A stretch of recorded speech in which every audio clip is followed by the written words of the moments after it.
Bonjour à toutes et à tous, bienvenue dans ce nouveau tutoriel dédié à l'IA générative et consacré à la solution Dust. Aujourd'hui, épisode numéro 3, nous allons continuer à parler d'IA générative, bien entendu, mais cette fois-ci, nous allons aborder le sujet sous l'angle des gains de productivité, c'est-à-dire comment l'IA générative peut nous aider à gagner du temps dans notre travail quotidien. Aujourd'hui, nous allons parler plus spécifiquement aux décideurs. Si vous êtes décideur et que vous envisagez de déployer l'IA générative dans votre entreprise, mais que vous vous posez des questions bien légitimes au sujet du gain de productivité que peut vous apporter cette nouvelle technologie, eh bien, c'est ce qu'on va aborder dans cet épisode. Pourquoi ce tutoriel?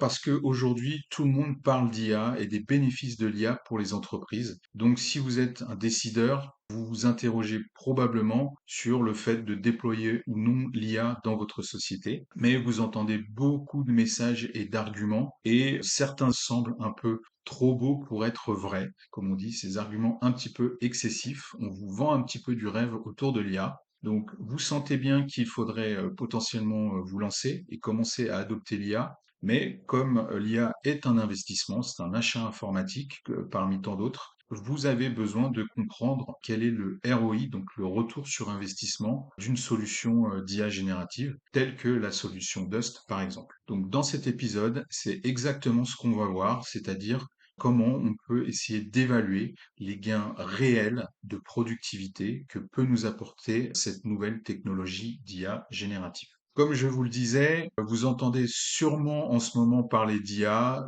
ChatGPT toute la journée, et il faut bien le dire, certains fournisseurs, certaines sociétés de services informatiques essayent un petit peu de vous vendre du rêve parfois. Donc non, l'IA n'est pas un outil magique, l'IA ne va pas nous remplacer et elle ne peut pas réaliser l'ensemble des tâches que réalise un knowledge worker toute la journée. Quand on n'est pas spécialiste du sujet IA, il faut être clair, c'est assez difficile de s'y retrouver entre tous ces arguments qui sont vraiment trop excessifs et voir toutes ces surpromesses qui sont faites par certains des acteurs du marché. Nous, notre vision chez Augmentia, c'est une vision qui est beaucoup plus pragmatique. C'est celle d'un augmented worker, c'est-à-dire un travailleur qui va être augmenté grâce à l'IA. Donc, il faut voir l'IA comme un outil qui va vous permettre de faciliter votre travail. Alors, je ne vous fais pas de surpromesses. Oui, grâce à l'IA, vous allez pouvoir progressivement devenir cet augmented worker,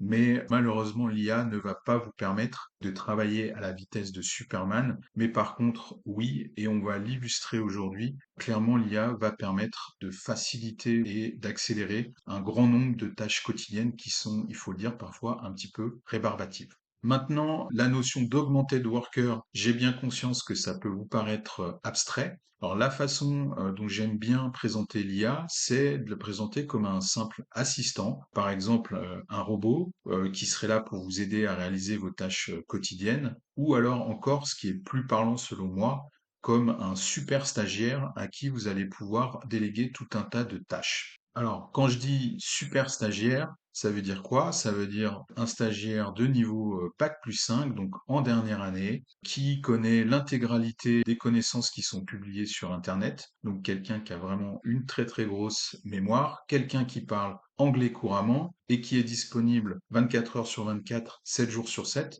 pour répondre à toutes vos demandes et à tous vos besoins. Donc voilà, retenez ce concept d'assistant IA qui serait en fait votre super stagiaire. Donc on va voir une démo avec des cas d'usage vraiment très très très concrets pour que je puisse vous illustrer comment l'IA va pouvoir vous faciliter toutes ces tâches quotidiennes qui sont parfois un petit peu rébarbatives et qui en tout cas nous prennent beaucoup de temps. Alors, pour que cette démo soit encore plus concrète et parlante pour vous, on va se mettre dans la peau d'un collaborateur qui travaille, par exemple, dans un cabinet de conseil. Ça peut être soit un commercial, soit par exemple un consultant qui a un rôle en avant-vente, donc des gens qui discutent toute la journée avec des clients et des prospects.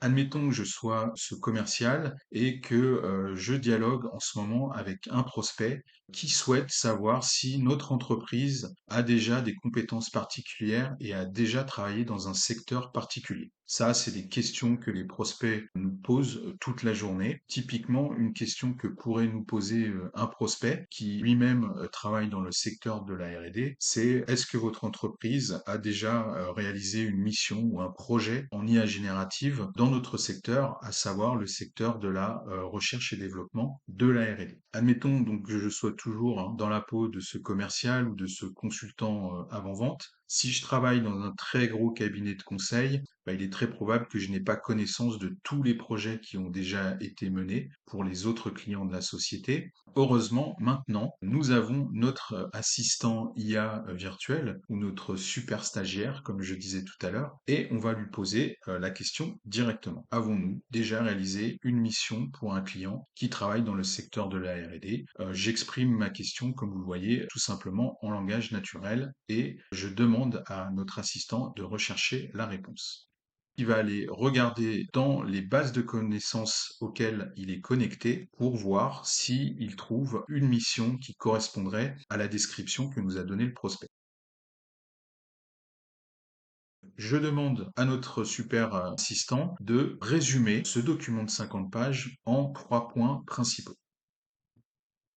Et donc, 3 choses à retenir. D'abord, vous voyez que l'assistant a parfaitement compris notre demande et l'a très bien exécutée, puisqu'on retrouve le résumé de notre document en 3 points principaux. Ensuite, le résumé a bien été fait en français, alors que je vous rappelle, le document de base est en anglais. Et enfin, ce résumé d'un document de 50 pages, l'IA l'a fait en quelques secondes, alors que pour nous, que nous soyons consultants avant-vente ou commercial, lire un document de 50 pages, le comprendre et le résumer, ça nous aurait pris quasiment 1 heure. Donc vous voyez que là, sur la tâche de résumé, l'IA nous fait gagner énormément de temps.